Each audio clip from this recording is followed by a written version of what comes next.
Que el Señor les bendiga. Hoy vamos a continuar otra vez con el estudio del libro de Juan, el capítulo 20, a partir del versículo 11 al 31. Vamos a estar continuando entonces. La última vez estuvimos viendo acerca de su crucifixión, todo lo que conllevaba entonces estar clavado en la cruz, acerca de su sepultura y la primera parte entonces de su resurrección. Y hoy vamos a ver las últimas partes que son muy importantes, ¿verdad? Y vamos a ver por qué entonces Juan, el escritor del libro, escoge entonces estas situaciones en específicos para poder incluirlos dentro del Evangelio. Podemos buscar entonces los versículos 11 al 31 del capítulo 20 y leemos y dice así: pero María estaba fuera llorando junto al sepulcro. Y mientras lloraba se inclinó para mirar adentro del sepulcro, y vio a dos ángeles con vestiduras blancas, que estaban sentados el uno a la cabecera y el otro a los pies, donde el cuerpo de Jesús había sido puesto. Y le dijeron: Mujer, ¿por qué lloras? Les dijo: porque se han llevado a mi Señor y no sé dónde lo han puesto. Cuando había dicho esto, se volvió y vio a Jesús que estaba allí, mas no sabía que era Jesús. Jesús le dijo: Mujer, ¿por qué lloras? ¿A quién buscas? Ella, pensando que era el hortelano, le dijo: Señor, si tú lo has llevado, dime dónde lo has puesto, y yo lo llevaré. Jesús le dijo: María. Volviéndose ella le dijo: Raboni, que quiere decir maestro. Jesús le dijo: No me toques, porque aún no he subido a mi Padre, mas ve a mis hermanos y dile: Subo a mi Padre y a vuestro Padre, a mi Dios y a vuestro Dios. Fue entonces María Magdalena para dar a los discípulos las nuevas de que había visto al Señor y que Él le había dicho estas cosas. Cuando llegó la noche de aquel mismo día, el primero de la semana, estando las puertas cerradas en el lugar donde los discípulos estaban reunidos por miedo de los judíos, vino Jesús y puesto en medio les dijo: Paz a vosotros. Y cuando les hubo dicho esto, le mostró las manos y el costado, y los discípulos se regocijaron viendo al Señor. Entonces Jesús les dijo otra vez: Paz a vosotros. Como me envió el Padre, así también yo os envío. Y habiendo dicho esto, sopló y les dijo: Recibid al Espíritu Santo. A quienes remitiréis los pecados, les serán remitidos, y a quienes se los retuviereis, les son retenidos. Pero Tomás, uno de los 12, llamado Dídimo, que estaba con ellos cuando Jesús vino, le dijo pues los otros discípulos: Al Señor hemos visto. Él les dijo: Si no viere en sus manos la señal de los clavos, y metiere mi dedo en el lugar de los clavos, y metiere mi mano en su costado, no creeré. 8 días después estaba otra vez sus discípulos dentro, y con ellos Tomás. Llegó Jesús estando la puerta cerrada, y se puso en medio y le dijo: Paz a vosotros. Luego dijo a Tomás: Pon aquí tu dedo, y mira mis manos, y acerca tu mano y métela en mi costado, y no seas incrédulo sino creyente. Entonces Tomás respondió y le dijo: Señor mío y Dios mío. Jesús le dijo: Vosotros me has visto. Porque me has visto, Tomás, creíste. Bienaventurados los que no vieron y creyeron. Hizo además Jesús muchas otras señales en presencia de sus discípulos, los cuales no están escritas en este libro. Pero estas se han escrito para que creáis que Jesús es el Cristo, el Hijo de Dios, y para que creyendo tengáis vida en su nombre.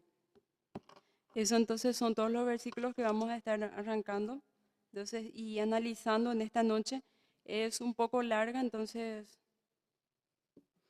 vamos a comenzar entonces como introducción. La parte de la resurrección de Jesús es algo muy importante porque es una afirmación de su divinidad y de la expiación que es cumplida entonces en la cruz. Nosotros ya hemos estudiado en otros versículos, también en el teología sistemática, ¿verdad?, acerca de la importancia de la expiación en la cruz. Jesús tenía que venir a vivir una vida perfecta, morir en la cruz y resucitar para que nosotros pudiésemos conectar con el Padre, para que nuestros pecados sean perdonados. Entonces nosotros por la justicia de Cristo somos perdonados y podemos acercarnos al Padre con confianza, como dice entonces en el libro de Hebreos. Cuando Dios levantó entonces a Jesús de entre los muertos, declaró que el sacrificio de Jesús había sido propiciación y que lo había aceptado como pago completo de los pecados de su pueblo y había satisfecho las exigencias de su justicia divina. Es imposible entonces creer en el Jesús de la Biblia sin creer en su resurrección de los muertos. Rechazar entonces la resurrección es inventar a otro Jesús, como dice en 2 Corintios 11:4, ¿verdad? Podemos buscar en nuestras Biblias.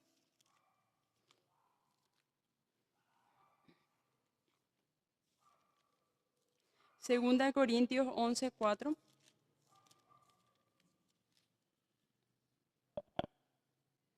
Dice, porque si viniere otro predicando a otro Jesús que el que os he predicado, y si recibís otro espíritu del que habéis recibido u otro evangelio que los habéis aceptado, bien lo toleráis. Dice entonces una reprensión de Pablo también a los corintios, diciendo entonces de que había posibilidad de que uno se inventara otro Jesús. En Romanos 10:9 también Pablo escribe entonces a los romanos, ¿verdad? Que si confesamos con nuestra boca que Jesús es el Señor y creyéremos en nuestro corazón que Dios lo levantó de los muertos, seremos salvos, ¿verdad? Una confesión de fe, ¿verdad? Tenemos que creer en nuestro corazón y confesarlo, entonces creer desde nuestro corazón como nuestro Señor y nuestro Salvador para ser salvos. Jesús también en muchas partes del Evangelio decía entonces que el que creía en Jesús tenía salvación. Y aquel que no creía entonces en Jesús no tenía salvación, entonces era condenado y se perdía. ¿Por qué? Porque la confesión entonces de la salvación y el creer en Jesús ya viene entonces implícito la salvación y la vida eterna. Pero si nosotros rechazamos el único camino para llegar al Padre, entonces obvio que seremos condenados, ¿verdad? No hay otro camino, no hay otro mediador entre Dios y los hombres.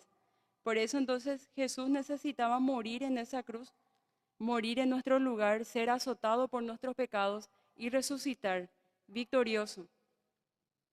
Dice, negar que Cristo resucitó entre los muertos hace que de cualquier forma de fe carezca de significado y sea absurda, pues la resurrección es esencial para el evangelio cristiano y la salvación.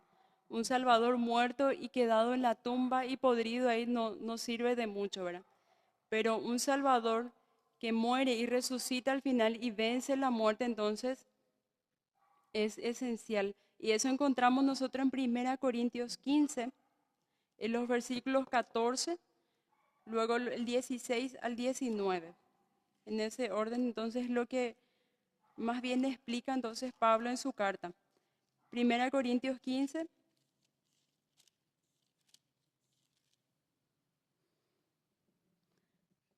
Si alguien lo encuentra, entonces puede leer 1 Corintios 15, 14, 16 al 19.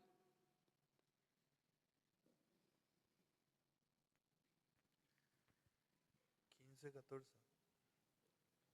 Y si Cristo no resucitó, vana es entonces nuestra predicación, vana es también vuestra fe.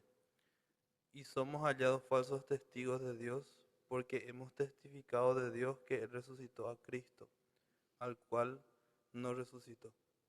Si en verdad los muertos no resucitan, porque si los muertos no resucitan, tampoco Cristo resucitó. El 17 dice, y si Cristo no resucitó, vuestra fe es vana, aún estáis en vuestros pecados. Entonces también los que durmieron en Cristo perecieron.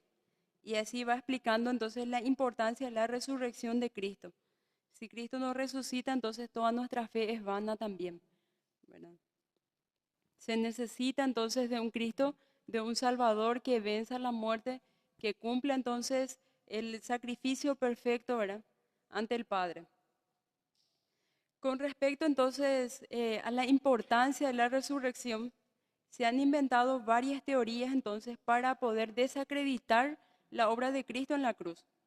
Hay muchas personas entonces malintencionadas que han inventado teorías para poder explicar por qué la tumba estaba vacía, por qué el cuerpo de Jesús no se encontró y qué fue lo que realmente sucedió.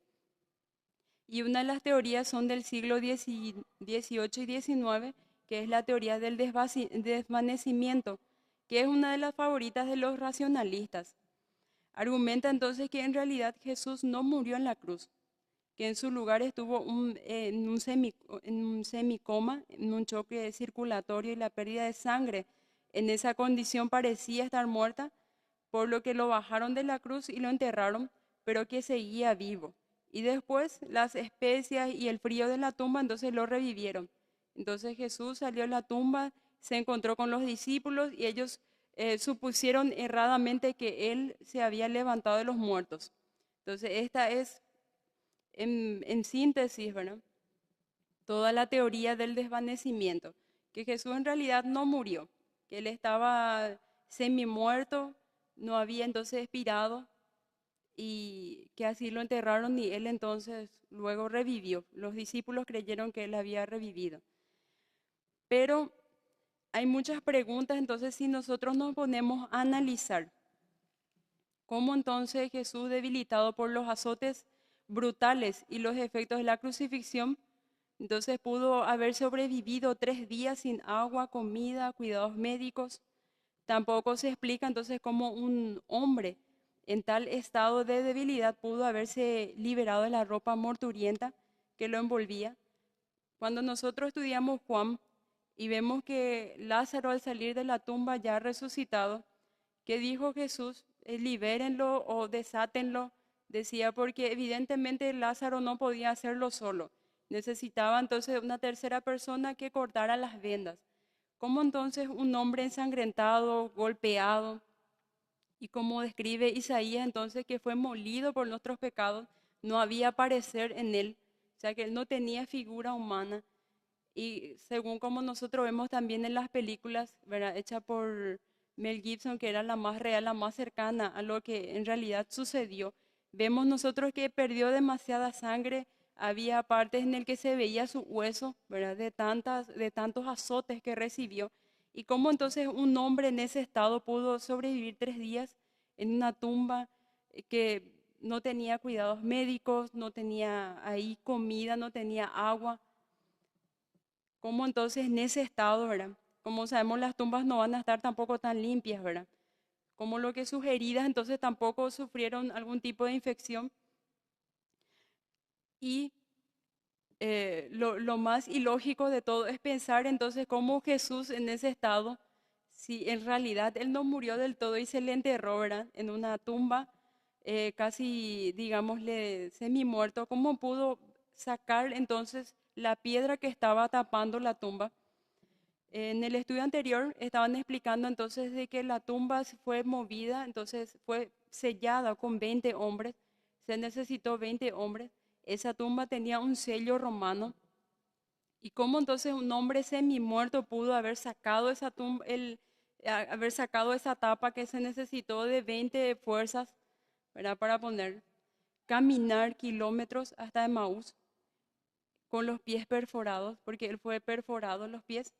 Y lo más importante de todo, entonces, la teoría del desvanecimiento no puede explicar cómo aquel individuo medio muerto, con una necesidad desesperada de atención médica, pudo haber persuadido a sus discípulos de ser el Señor resucitado, el conquistador de la muerte y del sepulcro.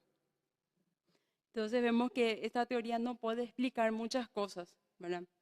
Además, si los romanos que estaban custodiando la entrada de la tumba vieran entonces de que se estaba abriendo la tapa, ¿verdad?, que era bastante pesada, ellos hubiesen hecho algo también, ¿verdad? No creo que Jesús con ese estado hubiese podido enfrentar a todo un ejército, porque no eran 2, 3 personas ahí sentadas y medio durmiendo, ¿verdad? Según como explica entonces en la teoría, en el libro Evidencia que exige un veredicto, explica entonces de que estaba custodiada por una guardia romana, generalmente constaba de muchas personas, ellos estaban bastante entrenados, o sea que acostumbraban a pasar largas horas despiertos sin dormir. Ellos estaban bastante entrenados, ellos sabían lo que hacían. Si a ellos se le pedía entonces custodiar una entrada, ellos iban a estar ahí sin dormir. No era como el sereno que nosotros conocemos por acá, que le encontrás a las 2, las 3 de la mañana casi durmiendo en su puesto de trabajo, ¿verdad? No, no es así. Esa guardia romana estaba bien despierto. ¿Y cómo entonces ellos pudieron ver a un hombre semi-muerto caminando por ahí y no hacer nada, ¿verdad? No explica eso. Otra teoría es de la alucinación. Dice, sus proponentes argumentan que los seguidores de Jesús, abrumados por el dolor y la pena, querían tan desesperadamente que no estuviera muerto que tuvieron alucinaciones, de los cuales lo vieron vivo. Las alucinaciones son experiencias individuales o particulares. Sin embargo, Jesús se apareció a varios individuos o grupos, al menos en 10 ocasiones diferentes, incluidas más de 500 personas en una ocasión. Los discípulos no eran candidatos para tales alucinaciones, pues no esperaban que Jesús resucitara. Incluso se burlaron de los informes iniciales que llegaron.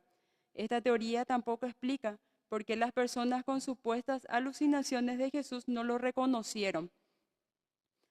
Entonces, otra teoría para explicar entonces la resurrección de Cristo dice que en realidad Cristo no resucitó, que la gente que afirma que Él resucitó, entonces que en realidad estaba alucinando.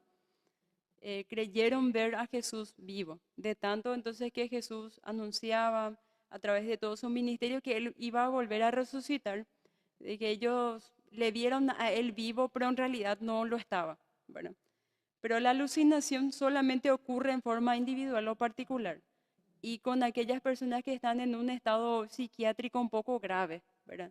Aquellos que son más propensos a alucinaciones, no personas así bien cuerdas, ¿verdad? Y normales, entre comillas, ¿verdad? Entonces tampoco explica por qué entonces una alucinación puede ser también grupal, de 10 personas, de 500 personas, no explica, ¿verdad? Es un poco difícil de creer. No explica por qué una alucinación puede comerse un pedazo de pescado, como nosotros vemos en la aparición de Jesús a sus discípulos, y para probar que él en realidad había resucitado, probó un pedazo de pescado. No explica por qué entonces una alucinación, entonces pudo señalarle exactamente a los discípulos hacia dónde tirar su red para que ellos pudiesen pescar, o pudo haber preparado comida, ¿verdad? No explica esas cosas. Otra persona argumenta entonces con respecto a la resurrección que las mujeres se habían equivocado de tumba. En todos los evangelios y en Juan también nosotros estuvimos estudiando de que las mujeres entonces fueron, ellos tuvieron hasta lo último, vieron como José y Nicodemo entonces bajaron el cuerpo de Jesús, lo llevaron a una sepultura, qué es lo que hicieron con él, todo el procedimiento, ellos siguieron. Entonces, si creemos a esto o nos vamos por ahí, entonces José se tuvo que haber equivocado de tumba, Nicodemo se tuvo que haber equivocado de tumba y también Pilato, también los romanos, también todas las personas que estaban involucradas, porque no eran solamente las mujeres, ¿verdad? Entonces los discípulos también se hubieran ido a la tumba equivocada y no explica entonces con claridad los acontecimientos. También otros dicen que la tumba de Jesús estaba vacía porque nunca se sepultó en ella. En aquella época, como era costumbre de los romanos, entonces crucificar. Pues eso también ya se explicó, ¿verdad? Ellos tenían la costumbre de crucificar, ellos sabían exactamente cómo una persona o en qué momento la persona ya moría, estando ahí clavado arriba. Entonces, ¿qué ellos hacían? Preparaban una fosa común, bajaban a estas personas de la cruz y lo tiraban en una fosa común. Ahí todos los cuerpos amontonados. Y algunos argumentan entonces de que el cuerpo de Jesús terminó entonces en una de estas fosas comunes y que se dejó vacía la tumba. Pero esto no explica entonces cómo Poncio Pilato pudo haber ido a sellar entonces una tumba que estaba vacía, cómo entonces los judíos mandaron custodiar una tumba vacía. Entonces tampoco explica estas cosas. Otras de las teorías acerca de la resurrección afirma entonces que los discípulos robaron el cuerpo de Jesús de la tumba. Esta situación es en que los judíos no respondieron a la predicación sobre la resurrección mostrando la tumba de Jesús o exhibiendo su cadáver. Más bien se enredaron una serie desesperada de absurdos para intentar explicar por qué estaba vacía la tumba. El hecho de que los enemigos de Jesús se vieran obligados a explicar la tumba vacía usando hipótesis del robo muestra que no solo la tumba era conocida, sino que estaba vacía. El hecho de que la polémica judía no negara nunca que la tumba de Jesús estaba vacía, sino que tan solo buscara excusarla, es evidentemente una evidencia fuerte a favor de la tumba. En efecto, estaba vacía, dice. Esto nosotros encontramos en Mateo 28, 11 al 15, donde las autoridades judías, para poder explicar por qué la tumba de Jesús estaba vacía, por qué la piedra se había movido y por qué entonces sus lienzos y todos sus mantos estaban ahí en la tumba intactas. Entonces ellos dijeron que los discípulos robaron el cuerpo de Jesús para inventar luego de que él había resucitado. Pero ¿por qué entonces los discípulos se habrían de inventar una resurrección cuando no estaban esperando entonces que Cristo resucitara? Lo último que a ellos se les hubiera ocurrido es inventar una resurrección. Y para que eso pudiese ocurrir, ellos tenían que tener mucha más agallas y mucha más valentía de lo que ellos demostraron en Getsemaní cuando fueron a arrestar a su maestro, porque ellos corrieron todo. Le dejaron a Jesús solo, demostrando su cobardía.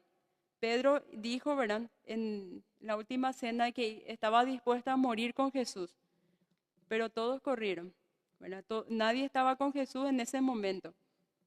Entonces este grupo de discípulos que demostró entonces tan poca valentía en ese momento, necesitaba entonces tener mucha más valentía en ese momento como para enfrentarse a todo un ejército de romanos, abrir una tapa entonces que era bastante pesada para ellos, incluso para todos ellos juntos, ¿verdad?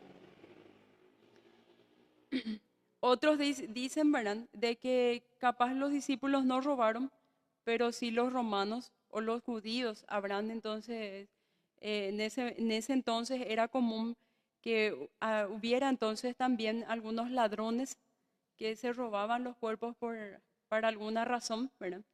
Entonces, esto tampoco explica por qué, si hubo entonces, si en realidad se robó el cuerpo de Jesús y no fueron los discípulos, sino que fueron otras personas, ¿verdad?, terceros con malas intenciones, ¿por qué entonces no mostraron cuando en semanas posteriores los discípulos predicaban con audacia entonces la resurrección de Jesús? Los discípulos dijeron que Jesús había resucitado. Ellos decían como si fuera algo verdad. Y si no fuera verdad, y si alguien tenía el cuerpo de Jesús, ¿por qué no fue a mostrar en ese momento? ¿Verdad? No explica eso. Entonces, estas son todas las teorías que envuelven entonces con respecto a la resurrección de Cristo, ¿verdad? También, si quieren ampliar sobre el tema, en el libro de Evidencia que exige un veredicto, entonces explica más también. Y Juan seleccionó entonces en este libro, lo que vamos a estar viendo, tres momentos que dan una idea especial sobre quién es Cristo, ¿verdad? Tres momentos en el que Jesús se apareció, primero a María Magdalena, luego a los 10 apóstoles y luego a los 11, específicamente a Tomás. Entonces, a partir del 11 al 18, aparición de Cristo a María Magdalena, vemos que esta era una mujer de la villa de Magdala, al lado occidental de la playa del lago de Galilea, acerca de Tiberias. Simboliza entonces su amor y fidelidad especial para con todos los creyentes, sin importar cuán insignificantes parezcan. María no fue una figura prominente en los relatos de los evangelios. Antes de la crucifixión apareció solo como un nombre de pila de mujeres que viajaba con Jesús y los apóstoles. Si nosotros empezamos a analizar todos los evangelios, nos damos cuenta de que aparte de Jesús y los discípulos, habían otras mujeres también que seguían todo el ministerio de Jesús en esos 3 años. Incluso algunas de ellas también costeaban todos los viáticos, los víveres y todo lo que se necesitaba. Vemos entonces que aún así el Señor escogió aparecérsele primero a ella, una mujer, tal como había declarado que era el Mesías por primera vez, a la mujer del pozo. Entonces Jesús se declara primera vez que él era Mesías a una mujer samaritana y ahora se muestra entonces resucitado primera vez a una mujer para demostrar entonces la dignidad también que él le daba también a la mujer, porque en aquella época a la mujer no se le tenía tanto en cuenta. Después entonces de que Pedro y Juan se fueron, María regresó y se quedó afuera llorando junto al sepulcro. Como se indicó en la explicación entonces de los anteriores, al parecer ella había llegado a la tumba antes que las demás mujeres y al ver la piedra removida, temió que los ladrones de tumbas hubieran entrado en el sepulcro y hubieran robado el cuerpo de Jesús. De inmediato entonces ella se fue a contar lo que había visto y vinieron entonces los discípulos Pedro y Juan, que nosotros ya hemos estudiado esa parte, ¿verdad? Y ella por lo visto regresó a la tumba llorando, entonces tratando de encontrar una explicación, tratando entonces de poder explicar qué es lo que había pasado, a ver si encontraba alguna otra pista. Desconsolada entonces María se quedó llorando. Su amor por el Señor era más grande que su fe en la promesa de la resurrección. Sin embargo, a pesar de su fe débil, Jesús no la dejaría en su pena. La pregunta que luego a ella se le hace, ¿verdad, mujer? ¿Por qué lloras? Es una reprensión suave. No era momento en el que ella se lamentase o llorase por alguna desgracia, porque Jesús había resucitado. Era un evento, un acontecimiento, digámosle, histórico, que no solamente afecta en lo físico, sino en lo espiritual. Y ella tenía que estar alegre, ella tenía que estar feliz, contenta. Era entonces algo que se tenía que celebrar. Entonces era una represión suave a su incredulidad. Mujer, ¿por qué lloras? Entonces era su forma de Jesús de poder acercarse también a María. Vemos entonces de que el cuerpo resucitado de Jesús era más glorioso que antes y no se ajustaba a los recuerdos vívidos de ella, especialmente el cadáver ensangrentado, golpeado y apaleado que había visto en la cruz. Cuando a María le hacen esa pregunta, vemos que Jesús mismo es el que le está hablando, Jesús mismo es el que le está preguntando y ella no le reconoce a él, ¿verdad? Lo mira, pero no puede darse cuenta de que es un maestro. ¿Por qué? Porque el cuerpo glorificado de Jesús era mucho más, eh, era mucho más, digámosle, más excelso, más excelente de lo que ella se había recordado quizás, ¿verdad? Lo que ella recordaba último de Jesús era que había sido golpeado, que había muerto. Entonces esa imagen se le había quedado. Repitiendo entonces la pregunta a los ángeles, Jesús le dijo, mujer, ¿por qué lloras? Y luego añadió, ¿a quién buscas? Mostrando su confusión continua, ella pensando que era el hortelano, le dijo, Señor, si tú lo has llevado, dime dónde lo has puesto y yo lo llevaré. María en su devoción decidida solamente quería asegurarse de que el cuerpo de Jesús tuviera un funeral adecuado. Aún así significaba que ella misma moviera el cuerpo sola, ¿verdad? Jesús abrió los ojos de María en una sola palabra. Tan solo pronunció el nombre de ella, María, e inmediatamente desaparecieron todas sus dudas, confusiones y dolor. Al reconocer a Jesús en ese momento, volviéndose, ella le dijo, Raboni, que quiere decir maestro. Esta palabra Raboni entonces se usaba para expresar una reverencia suprema y de gran honor. Y lo último entonces de que el maestro, o sea, que Jesús le dice a María, fue entonces de que vaya a decirle a sus hermanos, utiliza la palabra mis hermanos, ve a mis hermanos y dile, subo a mi Padre y a vuestro Padre, a mi Dios y a vuestro Dios. Entonces esta es la primera vez que Cristo llama hermanos a sus discípulos. En otras ocasiones se había referido a ellos como siervos y amigos. ¿Recuerdan la palabra siervos y amigos? Él hace referencia a esto también en algunas parábolas, ¿verdad?, que él había contado. Y era la primera vez entonces que le decía a ellos hermanos. Pero esta palabra o esta expresión volvemos a encontrar también a lo largo del Nuevo Testamento en algunas cartas entonces también, en Hebreos, en Romanos 8:29, también encontramos eso. Podemos buscar Romanos 8:29.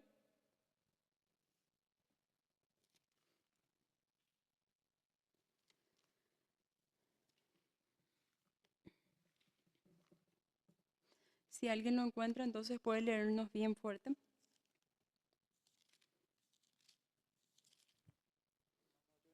Sí.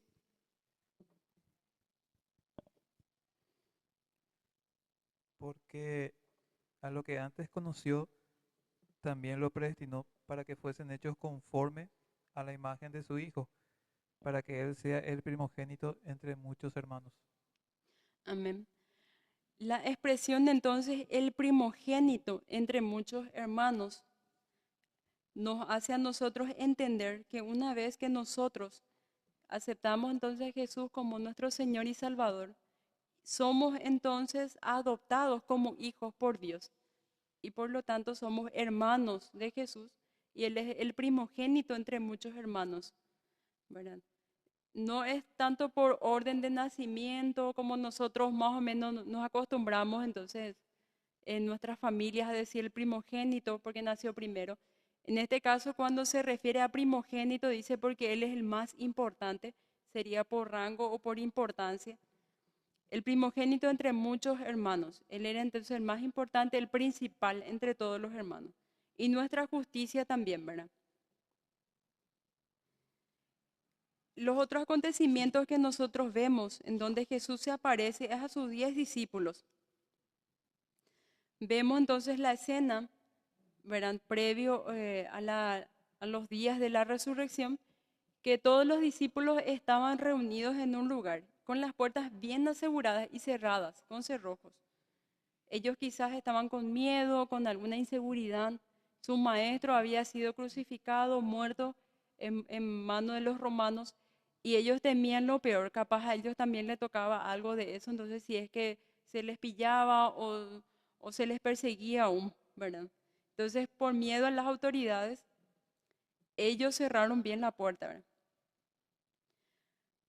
Cuando de repente entonces ocurrió algo más sorprendente que la llegada entonces de policías del templo. Vino Jesús y se puso en medio de ellos. Las puertas aseguradas no lo detuvieron y su cuerpo glorificado por la resurrección pasaba fácilmente a través de las paredes. Las palabras entonces que primero dice Jesús es paz a vosotros. Pretendía calmar y dar tranquilidad a los discípulos aterrorizados, pues creían estar viendo un fantasma. Imagínense a alguien muerto, alguien entonces que nosotros días anteriores habíamos visto ensangrentado, desfigurado, y de repente aparece entonces sin ningún tipo de rasguño, mucho más excelso, mucho más glorificado, ¿verdad? Entonces, para dar tranquilidad a ellos. También estas palabras, paz a vosotros, complementan lo que él había dicho en la cruz. Consumado es. Una de las palabras entonces que él dijo en la cruz antes de expirar. Consumado es significa que todo está hecho. Y la siguiente palabra entonces que lo complementa es paz a vosotros. Eso es lo que nosotros como hijos de Dios debíamos de sentir, ¿verdad? Entonces acá registra entonces de que una vez ocurrido esto, los discípulos fueron y le comentaron entonces a Tomás lo que había pasado. Y el incrédulo entonces por la situación dice entonces de que si él no tocaba entonces no viera, no le viera a Jesús, si no metiera su dedo allí. Entonces podemos leer esa parte para recordarnos mejor. Entonces que él no iba a creer, ¿verdad? La parte de la incredulidad de Tomás encontramos en el 24 al 29. Dice, pero Tomás, uno de los 12, llamado Dídimo, que estaba con ellos cuando Jesús vino. Le dijeron pues los otros discípulos, al Señor hemos visto, y les dijo, si no viera en sus manos la señal de los clavos y metiere mi dedo en el lugar de los clavos y metiere mi mano en su costado, no creeré. 8 días después estaba otra vez sus discípulos dentro y con ellos Tomás. Llegó Jesús y estando con las puertas cerradas, se puso en medio y les dijo paz a vosotros. Luego dijo a Tomás, pon aquí tu dedo y mira tus manos, y acerca tu mano y métela en mi costado, y no seas incrédulo, sino creyente. Entonces Tomás respondió y le dijo, Señor mío y Dios mío. Jesús le dijo, porque me has visto, Tomás, creíste. Bienaventurados los que no vieron y creyeron. En versículos anteriores nosotros vemos que los discípulos con mucho gozo se fueron a contarle a Tomás lo que había sucedido y lo que ellos habían experimentado. La pregunta es entonces, ¿cómo Tomás no estaba con ellos en esa primera reunión? Porque todos los demás estaban, Judas no estaba porque él se había suicidado por lo que había hecho. Entonces Tomás era el único que faltaba. En la escritura no nos da demasiada información, ¿verdad? En los otros evangelios no nos da demasiada información acerca de Tomás, ¿verdad? Pero en este libro de Juan encontramos unos cuantos versículos que nos dan alguna idea de cómo era. Dice, Tomás era el eterno pesimista, como Igor en la historia de Winnie the Pooh, no sé si llegaron a ver alguna vez en su infancia, ¿verdad? Era una persona melancólica con una tendencia extraña a encontrar el punto negro en la hoja blanca. Las apariciones de Tomás en el Evangelio de Juan estuvieron relacionadas con la resurrección de Lázaro. Aterrado porque Jesús había decidido regresar a las cercanías de Jerusalén, cuando se enteró entonces de que Lázaro había muerto, entonces, ¿qué dijo Jesús? Vamos a ir a despertarle. Jesús sabía que todo lo que ocurría con Lázaro iba a ser para glorificar, ¿verdad? Para que los demás pudieran creer que él realmente era el Hijo de Dios. Entonces, ¿qué es lo que Tomás dice? Entonces, vamos también nosotros para que muramos con él. Entonces, con fatalismo, él exclama esta palabra. Eso nos lo encontramos en el versículo 16 del capítulo 11, que ya habíamos estudiado. Pero no debe permitirse que el pesimismo de Tomás oscurezca su valentía.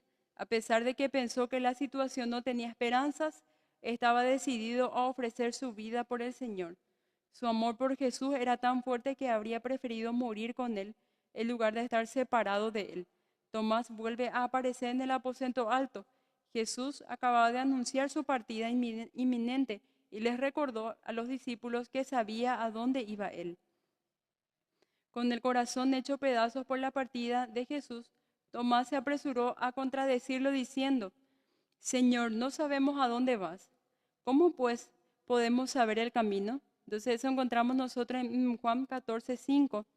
Es otra ocasión en la que aparece Tomás también con una exclamación o unas palabras fatalistas. Verán, no sabemos a dónde vas. ¿Cómo pues podemos saber el camino? Sugiriendo tal devoción que habría preferido morir con su Señor en lugar de intentar encontrarlo después. Así era su amor por Cristo. No fue bueno que Tomás se perdiera en la primera aparición del Señor. Entonces, ¿por qué él no estaba allí? Capaz entonces su carácter melancólico, negativo, triste, ¿verdad? Le había afectado demasiado la muerte de Cristo y habría preferido aislarse del grupo. Lo último que quería era encontrarse con sus amigos, quizás verles a ellos, ¿verdad? Para no recordar tanto o estar con multitudes. El que se capaz se aisló en ese momento porque le había afectado demasiado a él por ser un poco más sensible que los demás. Pero cuando Tomás regresó de nuevo, donde estuvieran los otros discípulos, exuberantes y animados le dijeron, ¿verdad? Le dieron la noticia. Y él hace esa exclamación, que esa exclamación le gana a él el título de Tomás el incrédulo, ¿verdad? Todos nosotros le conocemos a él como Tomás el incrédulo. Pero el historial de los otros 10 discípulos, cuando le comentaron entonces a ellos que primero las mujeres le vieron a Jesús resucitado, las mujeres corrieron y dieron aviso entonces a los discípulos. ¿Y cuál fue la reacción de ellos? Ellos no creyeron al principio. Pensaban entonces que le estaban jugando una broma, ¿verdad? Entonces vemos que el historial de los otros 10 discípulos no era mejor que Tomás, ¿verdad? Y no creyeron en las escrituras que la predecían también, porque hay muchas partes de los evangelios donde ya predecía entonces qué iba a pasar con el Mesías y qué es lo que iba a ocurrir después y por qué era importante esto. A Tomás no lo diferenciaba que su duda fuera más grande, sino que su dolor era mayor. Entonces, la duda que Tomás quizás en este momento saca a la luz o expresa no es más grande que las de los otros discípulos o las otras personas. Lo que lo hace diferente es que a él le afectó un poco más, ¿verdad? La oferta escéptica de Tomás pronto se vería satisfecha y 8 días después estaban otra vez sus discípulos adentro y con ellos Tomás. Una vez más las puertas estaban cerradas y una vez más se mostró que eso no limitaba al Señor resucitado. Como Jesús lo había hecho 8 días antes, llegó y se puso en medio de ellos y escogió específicamente a Tomás. Jesús siempre el sumo sacerdote compasivo. Jesús sabía lo que Tomás había declarado y quería acercarse específicamente a él para poder tratar con su corazón y su incredulidad. Porque él, a pesar de que dudaba, era una pieza importante. Su historia iba a ser necesaria también para otras generaciones. Entonces, a pesar de que él demostró una duda, Jesús no lo rechazó ni tampoco lo desacreditó por eso o le borró de la lista, ¿verdad? Sino que fue y trató con él. Le dijo en forma amorosa y amable, así como le dijo a María también: ¿a quién buscas? ¿Por qué lloras? Esas preguntas que son un poco, digámosle, como para poder que uno se analice, ¿verdad? ¿Por qué está haciendo eso? Detenerse un poquito, ¿verdad? Y le dice lo siguiente, ¿verdad? Pon aquí tu dedo y mira mis manos y acerca tu mano y métela en mi costado y no seas incrédulo sino creyente. El Señor tocó a Tomás en el punto de su debilidad y duda, sin reprensiones, porque sabía que el error de Tomás estaba relacionado con su amor profundo. Con compasión paciente le dio a Tomás la prueba empírica que requería. Esto fue suficiente para quienes dudaban. Su escepticismo melancólico se disolvió para siempre a la luz de la evidencia irrefutable de la persona que lo confrontaba. Abrumado hizo lo que es tal vez la más grande confesión de cualquier apóstol, comparable solo con la de Pedro sobre Jesús como Mesías, exclamando: Señor mío y Dios mío. El significado entonces que Jesús no corrigió, sino que aceptó la afirmación de deidad que hizo Tomás. De hecho, alabó a Tomás por su fe diciendo: porque me has visto, Tomás, creíste. Pero previendo el tiempo en que la evidencia tangible y física que Tomás vio no estuviera disponible, el Señor determinó: bienaventurados los que no vieron y creyeron. Ellos que no verían nunca la evidencia física de la resurrección de Cristo, ¿verdad? Todos los cristianos después de los discípulos y después de los 500 y los que tuvieron el privilegio en todos esos años, en todo ese tiempo que Jesús estuvo en la tierra antes de ir a los cielos, iban a ser bienaventurados, ¿verdad? Porque iban a creer a pesar de no verlo físicamente. Y se iba a requerir entonces de mucha más fe, de mucha más, digámosle, de mucha más obra del Espíritu Santo para fortalecer la fe de esos cristianos. Pero esto que sucede entonces con Tomás es también una muestra para nosotros, ¿verdad? Es para que nosotros también podamos aprender que a pesar entonces de que no vemos al Señor, el Señor sí resucitó y podamos aprender de Él, ¿verdad? No cometer el mismo error que Él. Y si no fuera entonces por el hecho de que Tomás y los otros apóstoles vieron a Cristo encarnado, no habría habido fe cristiana. Creyentes posteriores llegaron a la fe por medio de la palabra de los primeros creyentes. Esta declaración establece que el Evangelio de Juan trata de señales milagrosas apuntando a Jesús como Cristo y Señor, para el propósito explícitamente expresado por Juan en la siguiente declaración. Esto encontramos entonces en los últimos versículos del capítulo 20, donde dice: hizo además Jesús muchas otras señales en presencia de sus discípulos, las cuales no están escritas en este libro, pero estas se han escrito para que creáis en Jesús, que es el Cristo, el Hijo de Dios, y para que creyendo tengáis vida en su nombre. Todo esto entonces, todo lo que sucedió con Tomás, todo lo que sucedió con María Magdalena, todas las obras y todo lo que Juan escoge para contar acerca de Jesús, tiene este propósito. de que nosotros entonces podamos creer que en realidad Jesús era el Hijo de Dios enviado, que Él era entonces el sumo sacerdote, que Él era entonces un rey compasivo, nuestro hermano, el primogénito entre muchos hermanos, que Él iba a ser nuestra justicia, iba a estar sentado a la derecha del Padre, que Él iba a interceder por nosotros también. Entonces todo eso se iba a cumplir en Jesús. El propósito de Juan entonces no es académico. Escribe para que hombres y mujeres crean cierta verdad proposicional, la verdad de que Cristo, el Hijo de Dios, es Jesús, el Señor retratado en este Evangelio. Pero tal fe no es un fin en sí mismo, está dirigida hacia la meta de la salvación personal y escatológica, para que creyendo tengáis vida en su nombre. Este sigue siendo el propósito de este libro hoy en día y está en el centro de la misión cristiana. Por eso siempre entonces se recomienda comenzar con el libro de Juan para estudiar acerca de todos los libros luego, ¿verdad? Porque es mucho más teológico, ¿verdad? No es tanto académico, sino que apunta mucho hacia la deidad de Cristo.